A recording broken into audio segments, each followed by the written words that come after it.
Boa noite, eu sou a professora Cristiane, professora aqui do curso de Pedagogia do DCIE da UESC, e vim aqui muito feliz responder algumas perguntas sobre o meu texto, né, que está no e-book sobre o Baixo Sul, falando sobre o silêncio, o racismo curricular, que é um conceito que eu chamo muito atenção, porque eu acredito que esse silêncio ele não é por acaso, é um silêncio intencional. Estou muito feliz em responder a essas perguntas. Eu vou seguir aqui o roteiro que me foi questionado. Primeira pergunta é sobre essas narrativas com essas mulheres que sofreram preconceito, escravização. É muito necessário, apesar de ser um debate tão atual, eu trago histórias de mulheres do século XIX e início do século XX. E os sofrimentos e as dores continuam para essas mulheres do período colonial até a modernidade.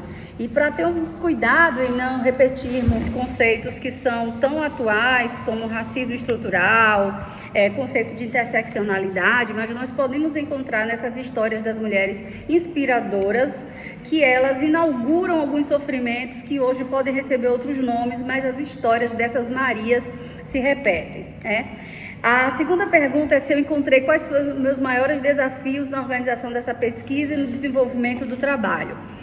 Nós, professores, temos um grande desafio, que é fazer uma pesquisa inédita.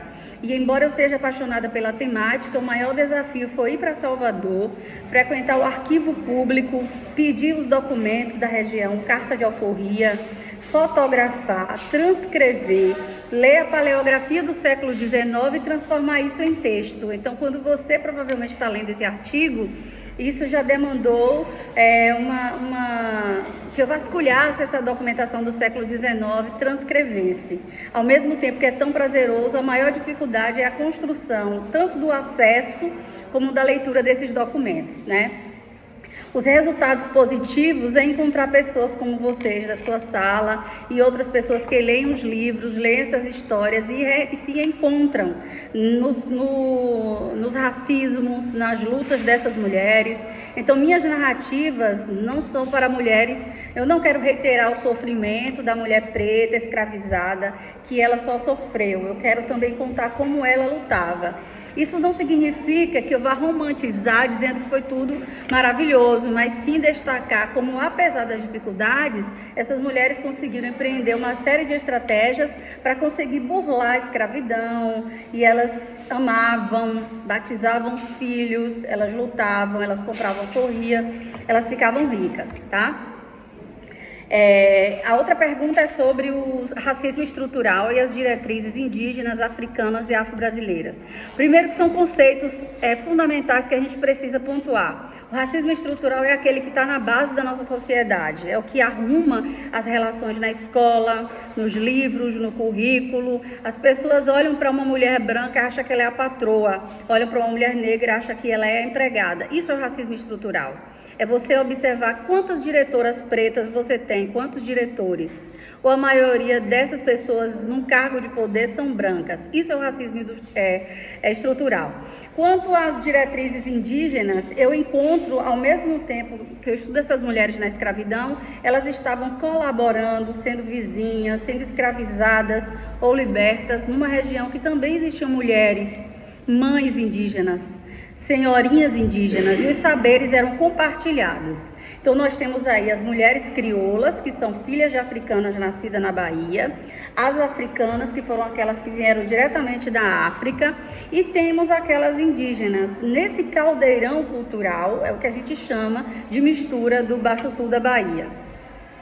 E o que eu poderia comentar de positivo e de negativo nessa região de Ilhéus, referente a currículo e racismo?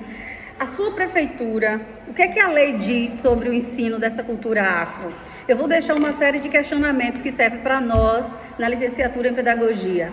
Quantas vezes nos foi dito sobre o protagonismo dessas mulheres? E o currículo, o livro didático que a gente estuda, o plano de aula do professor da escola, quantas vezes incluiu outras matrizes, outros pensamentos que não somente mulheres brancas e europeias, E a pergunta número 6, eu já estou acabando, se as futuras gerações vão lidar com esses debates. Esses debates eles são fundamentais. às vezes chamavam que nós mulheres pretas, que essa pesquisa, esse debate só era mimimi. Mas aí você, de repente, liga a sua TV no jornal, olha o Instagram e os casos de racismo estrutural todo dia só aumentam, né? As pessoas começaram, a partir das redes sociais, não terem mais vergonha de negar seus crimes. Saíram dos armários e começam a cometer racismos. Então, nós na escola, na licenciatura em pedagogia, é nossa obrigação, seja você preto, branco, indígena, gay ou não, gordo ou não, isso é a interseccionalidade. O lugar de pessoas indígenas, negras, quilombolas, todos nós devemos abordar a partir da educação. Essa é nossa obrigação mesmo, quando a gente diz que quer combater uma escola e o currículo. E, por fim, há uma pergunta interessante sobre essa questão da decolonialidade e da interseccionalidade. Em poucas palavras, a decolonialidade é quebrar essa narrativa escrita só por homens brancos e europeus e passar a incluir a nossa narrativa, nós, mulheres periféricas, baianas, professoras, mulheres que dão aula aqui em todos os municípios, porque nós somos atravessadas pelo que é interseccional. O fato de ser negro, raça, classe, o conceito antigo de raça que ainda perpassa. Se essa mulher foi mãe solteira, ela tem outro lugar. Se ela for pobre, periférica. Então, esses racismos são opressões que se superpõem. E aí, quando é que a escola vai deixar de ignorar quem nós somos, nossa cor, nosso cabelo, as nossas mães solteiras, as cidades pequenas de onde a gente vem, e parar de dar um conteúdo feito somente pela história europeia? Então, isso é pensar na história geográfica, na maternidade. E então, nesse texto, você encontra, agora encerrando mesmo, vocês encontram o conceito de racismo curricular. Eu voto a favor que a gente pense que o racismo curricular ele é de propósito. A professora é negra, não se reconhece. Ela tem indígena ali em Olivença perto, não se reconhece. Ela prefere citar nome de homens de São Paulo, do Rio ou da Europa para dizer que a aula dela, o plano de aula dela é beleza. Mas e as nossas alunas de TCC da UESC, de licenciatura, que descreve sobre a educação do campo, sobre as crianças, sobre as necessidades, sobre a ludicidade? A gente só vai ser decolonial e só vai parar de fazer um racismo curricular quando nós inserirmos outras vozes no currículo. Então, para vocês, muito obrigada e uma boa leitura.